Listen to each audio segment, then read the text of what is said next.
Comencem un nou mes i jo el vull estrenar amb un nou projecte. Descobrim la cèl·lula? Maestro Luis, propuestas educativas para educación primaria. Molt bé, benvinguts un dia més al meu canal de YouTube, Maestro Luis Primaria. En aquesta ocasió us presentaré un nou projecte, l'he fet en català.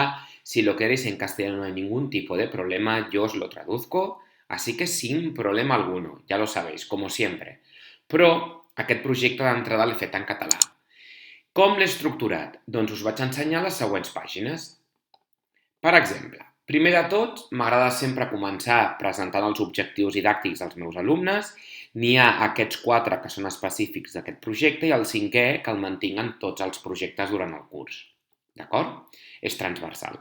Després, m'agrada també, i més de molta utilitat, detectar els coneixements previs dels meus nens i nenes i així jo també poder ajustar la programació, segons el punt de partida del grup. A partir d'aquí hi ha una petita lectura que he fet sobre el descobriment de la cèl·lula, sobre Robert Hooke i a més sobre el microscopi. Entesos?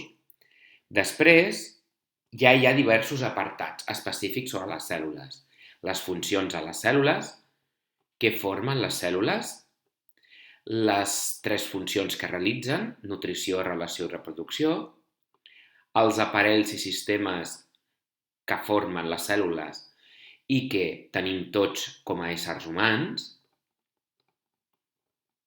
i a més la forma que tenen les cèl·lules. No sempre és ovalada o arrodonida, sinó que a més pot tenir altres formes com la de les neurones o els espermatozoides, per exemple.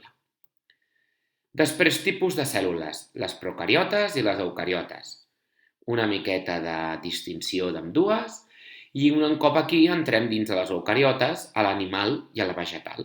I això ho esquematitzem, perquè la informació quedi clara i ordenada. Després he posat dues notícies, una en castellà i una en català, perquè m'interessa que un cop les hagin llegit, poder crear un article d'opinió. I a més, ja avanço que un article d'opinió ha de tenir aquests 4 apartats. Llavors, han d'escriure un article d'opinió sobre una de les 2 notícies que acabo de mostrar. I, evidentment, tenen a veure amb les cèl·lules. Les parts d'una cèl·lula. Doncs aquí ja crearem una maqueta d'una cèl·lula animal humana i després m'agradaria també d'una vegetal, i així poder comparar. Sí? He vinculat la cèl·lula amb les matemàtiques. Per què? Perquè les cèl·lules vegetals tenen forma de poliedre. Llavors, a partir d'aquí, introduiré els poliedres. Els poliedres regulars, sí? Els que tenim aquí amb els seus desplegaments, i els irregulars, també, els diferents.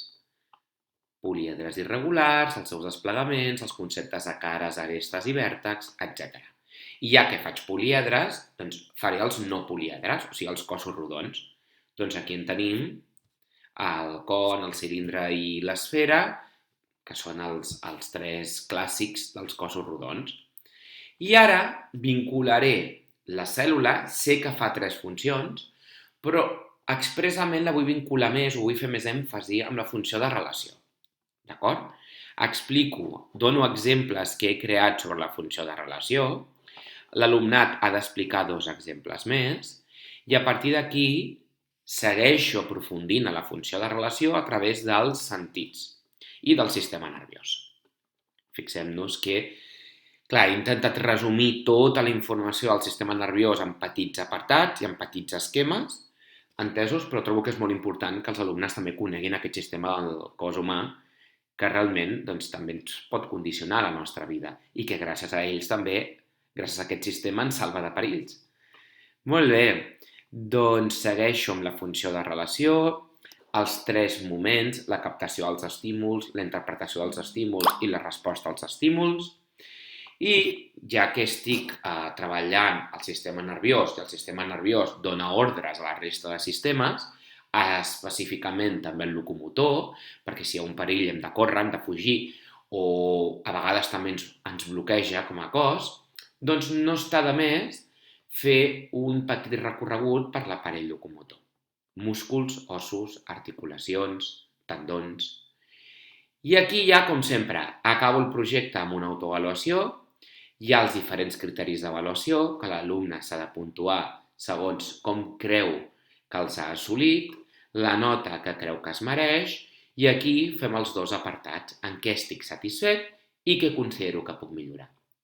I l'últim apartat del tot és el meu petit text amb la nota del projecte, que no només neix d'aquestes activitats, no, a més, això és un dossier, però a més faré altre tipus d'activitats utilitzant diferents tipus de llenguatges, audiovisual, plàstic, lingüístic, etc., i informàtic. Molt bé, doncs si us agrada aquest projecte, me'l demaneu al correu mestreluis1985@gmail.com i jo us explicaré les condicions per accedir a ell.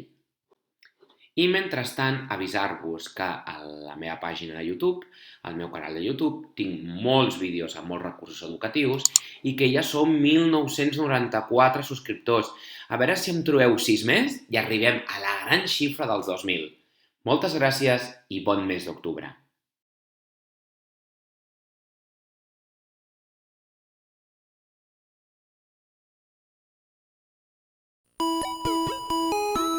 Maestro Luis, propuestas educativas para educación primaria.